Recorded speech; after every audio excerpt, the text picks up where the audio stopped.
Lower back pain में SI joint pain एक बहुत इंपॉर्टेंट कंट्रीब्यूटिंग फैक्टर है।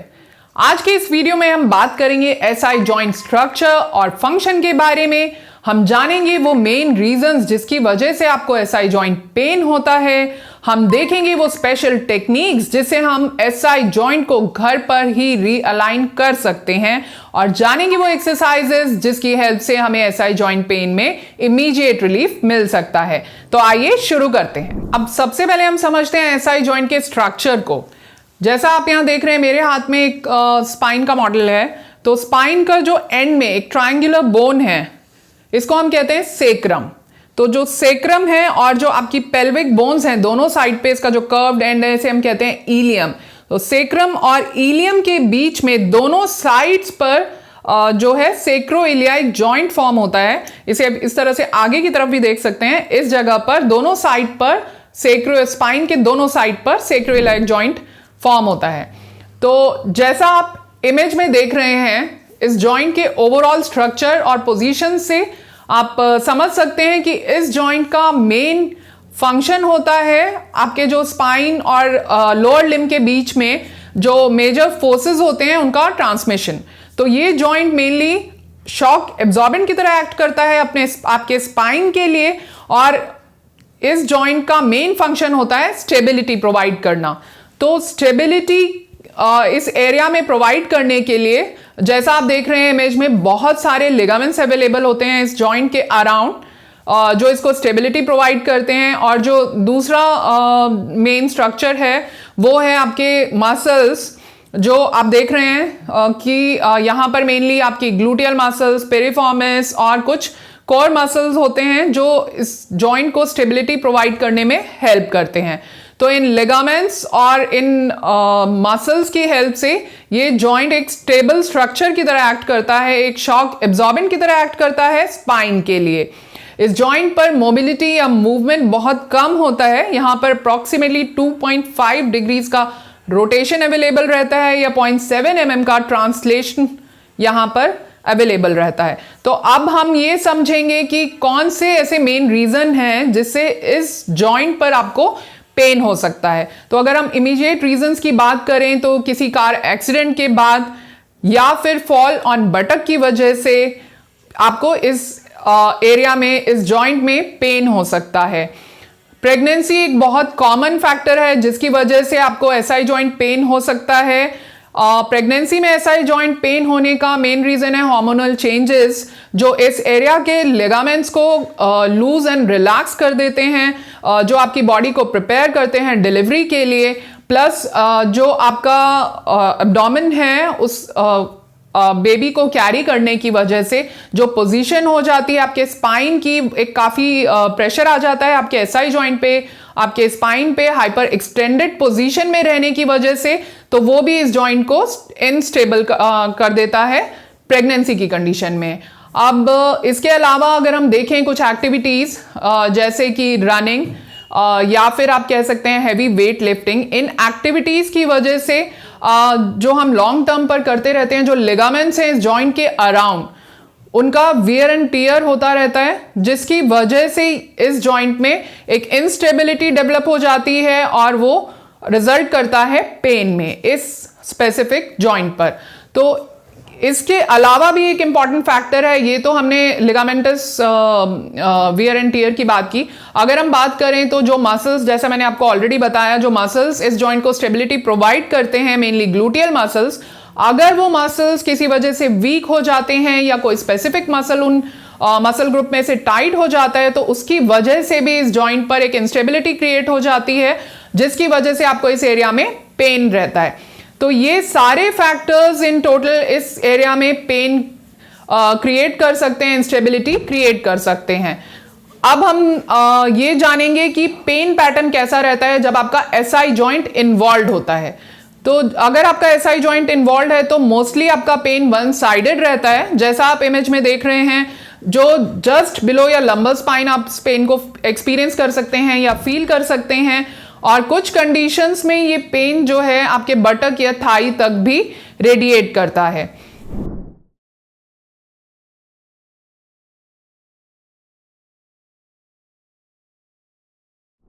जैसा कि मैंने बताया कि आपके लिगामेंट्स जब इन्वॉल्व हो जाते हैं तो आपका जॉइंट जो है काफ़ी हद तक इफ़ेक्ट होता है और चांसेस होते हैं कि आपके जॉइंट का अलाइनमेंट अफेक्ट हो जाए। तो आज मैं आपके साथ शेयर करूंगी 2 इफ़ेक्टिव टेक्निक्स जिससे आप अपने जॉइंट को घर पर ही रीलाइन कर सकते हैं इन टेक्निक्स के थ्रू।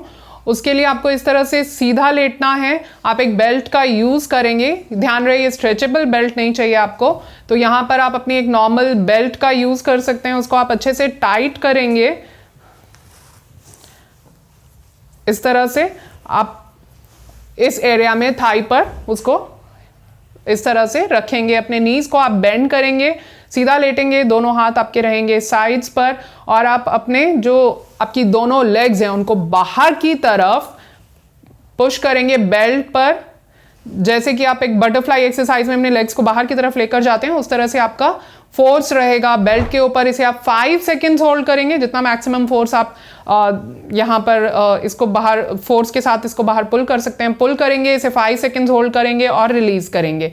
इसके आप करेंगे 5 रेपिटेशंस। तो इस एक्सरसाइज के आपको करने हैं 5 रेपिटेशंस। तो अब इसका जो नेक्स्ट पार्ट है इस अलाइनमेंट के लिए, जो हम सेकंड पार्ट करेंगे इस टेक्निक का, उसके लिए आप यूज करेंगे एक बॉल का। आपको इस बॉल को दोनों नीज के बीच में इस जगह पर रखना है। आपको ध्यान रहे जो आपकी बॉल हो वो बड़ी बॉल होनी चाहिए। जितना आपका शोल्डर्स के बीच का डिस्टेंस है उतना आपके नीज के बीच में डिस्टेंस रहे, इतना उस बॉल का साइज रहना चाहिए। बॉल को आप प्रेस करेंगे जितना आप कर सकते हैं कंफर्टेबली। इसे भी 5 सेकेंड्स होल्ड करेंगे और इसके भी आप 5 रेपिटेशंस करेंगे। जब आप ये मूवमेंट करेंगे या तो बेल्ट के साथ या फिर इस बॉल के साथ, आपको अपने जॉइंट में एक सडन क्लिक फील होगा। तो उसके साथ बहुत बार चांसेस होते हैं कि आपका जॉइंट रीअलाइन हो जाए। तो ये मूवमेंट्स काफ़ी इफेक्टिव होते हैं जॉइंट को रीअलाइन करने के लिए। अब मैं आपके साथ शेयर करूंगी एक और टेक्निक जिससे आप जॉइंट को रीअलाइन कर सकते हैं। अगर आप हमारे साथ अभी तक यहाँ जुड़े हुए हैं और आपको ये वीडियो पसंद आ रही है तो इसे थम्स अप देना बिल्कुल ना भूलें, जिससे हमें मोटिवेशन मिले इसी तरह के और वीडियोस क्रिएट करने का।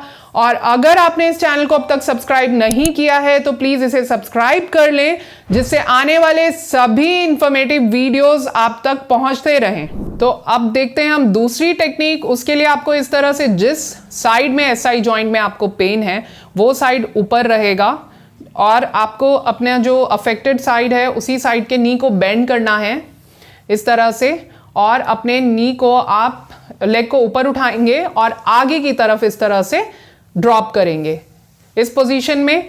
और फिर उसके बाद आप उसे वहां 5 सेकेंड होल्ड करेंगे। आप अपने एसआई जॉइंट को फील कर सकते हैं अपने थंब के साथ, जो आपको एक डिंपल की तरफ फील होता है अपने बैक में राइट साइड। अब सपोज ये राइट साइड है तो राइट साइड में जो जहां पर आपको एसआई जॉइंट फील होगा वहां पर आप अपने थंब को रख सकते हैं। उसके बाद आप इस नी को ऊपर की तरफ उठाएंगे, लेग को स्ट्रेट लेकर जाएंगे ऊपर की तरफ। अपना आपको ध्यान रहे आपके टोज जो है नीचे की तरफ पॉइंट करेंगे और आप उसे नीचे लेकर आएंगे। तो ये पूरा साइकिल रहा इसके रीएडजस्टमेंट के लिए। ये हम राइट साइड के लिए रीएडजस्टमेंट कर रहे हैं। इनिशियली हमने नी को बेंड करेंगे, आगे की तरफ इस तरह ड्रॉप करेंगे, लेग को वापस उठाएंगे, पीछे की तरफ किक करेंगे और नीचे ड्रॉप करेंगे। तो ये पूरा साइकिल आप कर सकते हैं 5 टाइम्स। जब आप नीचे ड्रॉप करेंगे वहां पर उसे आप 5 सेकेंड्स होल्ड करेंगे। तो इस तरह से इस साइकिल को आप करेंगे 5 टाइम्स। पीछे लाएंगे, टर्न करेंगे और नीचे ड्रॉप करेंगे। आइए अब देखते हैं वो एक्सरसाइजेस जो आप कर सकते हैं इस कंडीशन में इंप्रूवमेंट के लिए, अपने पेन रिलीफ के लिए।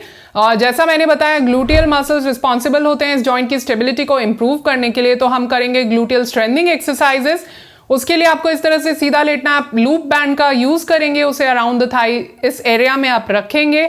आप अपने एब्डोमेन को टक इन करेंगे, अपने ग्लूटियल मसल्स को आप टाइट करेंगे एंड अपने बैक को ऊपर की तरफ लिफ्ट करेंगे। आपको ध्यान रहे आपके लेग्स जो हैं वो बैंड पर जितना कंफर्टेबल है उतना आप उसे स्ट्रेच करके रखेंगे उस पोजीशन तक, उस लेवल तक, ऑल थ्रू द मूवमेंट, और वापस जाएंगे। तो इस तरह से आप इसके कर सकते हैं 10 repetitions with 10 seconds hold. Initial stages में हम इसके 10 रेपिटेशंस करेंगे। नेक्स्ट एक्सरसाइज के लिए भी हम ब्रिजिंग ही करेंगे, बट इस बार हम करेंगे सिंगल लेग ब्रिज। उसके लिए भी आप अपने एब्डोमेन को टक इन करेंगे, इनिशियल पोजीशन सेम रहेगी। आप अपने ग्लूटियल मसल्स को टाइट करेंगे हील्स पर वेट लेते हुए। सिंगल साइड पर आपको वेट लेना है, तो दूसरे लेग को आप इस तरह से नी बेंड कर लेंगे और ऊपर उठाएंगे और वन साइड पर आप इस तरह से ब्रिज करेंगे। इसे 10 सेकेंड्स होल्ड करेंगे और वापस जाएंगे। इसके भी आप 10 रेपिटेशंस कर सकते हैं। तो ये थी सेकेंड एक्सरसाइज। अब हम देखेंगे थर्ड एक्सरसाइज। थर्ड एक्सरसाइज के लिए आपको करवट पर लेटना है। अपने दोनों नीज को आप बेंड करेंगे और इस तरह से अपनी लेग को साइडवेज ओपन करेंगे। इसे हम कहते हैं क्लैम्पशेल। ये बेसिकली आपके जितने भी एक्सरसाइजेस मैं आपके साथ शेयर कर रही हूँ, ये ग्लूटियल स्ट्रेंथनिंग एक्सरसाइज है। इनिशियली आप इसे विदाउट थेराबैंड करेंगे, बट अगर आप चाहें तो इसमें आप लूप बैंड का यूज कर सकते हैं। इन सभी एक्सरसाइजेस के लिए इसी तरह की और एक्सरसाइजेस भी हैं जो ग्लूटियल स्ट्रेंथनिंग के लिए आप यूज कर सकते हैं। उसके लिए मैंने एक डिटेल्ड वीडियो बनाई है जिसकी लिंक डिस्क्रिप्शन में दी गई है, आप वो एक्सरसाइजेस वहां से सीख सकते हैं। अब देखते हैं हम नेक्स्ट एक्सरसाइज। उसके लिए हमें आना है इस क्वाड्रापॉड पोजीशन में। इस तरह से आपके हाथ जो हैं आपके शोल्डर डिस्टेंस दूर रहेंगे, आपके नीज भी जो हैं शोल्डर डिस्टेंस अपार्ट रहेंगे। इस तरह से सभी आपका जो बैक है बिल्कुल लेवल रहेगा, हेड भी उसी लेवल पर रहेगा। अब आपको अपने नी को बेंड रखना है 90 डिग्री पर और साइडवेज अपनी लेग को एक साइड पर लिफ्ट करना है, जितना आप कंफर्टेबली ले जा सकें इनिशियली, और वापस जाएंगे। इसके भी आप कर सकते हैं 10 रेपिटेशन। तो ये सभी थे ग्लूटियल स्ट्रेंथनिंग एक्सरसाइजेस जो इस कंडीशन में आपको पेन में काफी रिलीफ दे सकते हैं। अब हम देखेंगे वो नेक्स्ट एक्सरसाइज जो काफी इंपॉर्टेंट है इस कंडीशन में करने के लिए। वो है क्वाड्रेटस लंबोरम के लिए स्ट्रेंथनिंग एक्सरसाइज। उसके लिए आप अपने एक लेग को सामने की तरफ रखेंगे। इस तरह से आप स्टार्ट कर सकते हैं जिस साइड पर आपको SI जॉइंट में पेन है। आप अपने हाथों को रखेंगे अपने कमर पर इस तरह, और स्लाइटली आप इस साइड पर अपने हिप को हाइक करेंगे जैसा आप यहाँ देख रहे हैं, और वापस नीचे जाएंगे, ड्रॉप करेंगे। तो इस टाइम जब आप ये मूवमेंट कर रहे हैं, इस टाइम पर आप दोनों साइड के लिए एक तरह से एक्सरसाइज कर रहे हैं। ये आप ओपन चेन में कर रहे हैं सेम साइड पर, और दूसरी साइड पर क्लोज चेन में। तो इस एक्सरसाइज को हम 5 to 10 रेपिटेशन दोनों साइड पर रिपीट करेंगे इस एक्सरसाइज को भी। तो ये है वो एक्सरसाइजेस जो आप कर सकते हैं अपने SI जॉइंट पेन को रिलीव करने के लिए। इसी के साथ आप कर सकते हैं कुछ core strengthening exercises, because core muscles का भी इंपॉर्टेंट रोल होता है आपके SI जॉइंट की स्टेबिलिटी को इंप्रूव करने के लिए। उन एक्सरसाइजेस में आप कर सकते हैं प्लैंक, साइड प्लैंक्स और कुछ और एक्सरसाइजेस जो कोर मसल्स की स्ट्रेंथ इंप्रूव करने में हेल्प करते हैं। इन एक्सरसाइजेस के लिए हमने एक डिटेल वीडियो बनाई है जिसकी लिंक डिस्क्रिप्शन में दी गई है। तो इसी के साथ मैं आज के इस वीडियो को यहां एंड करती हूं। अपने आने वाले वीडियो में मैं आपके साथ शेयर करूंगी वो एक्सरसाइजेस और ऐसे मूवमेंट्स जो आपको नहीं करने हैं SI जॉइंट पेन के साथ। तब तक के लिए stay active and feel better with healthy moves.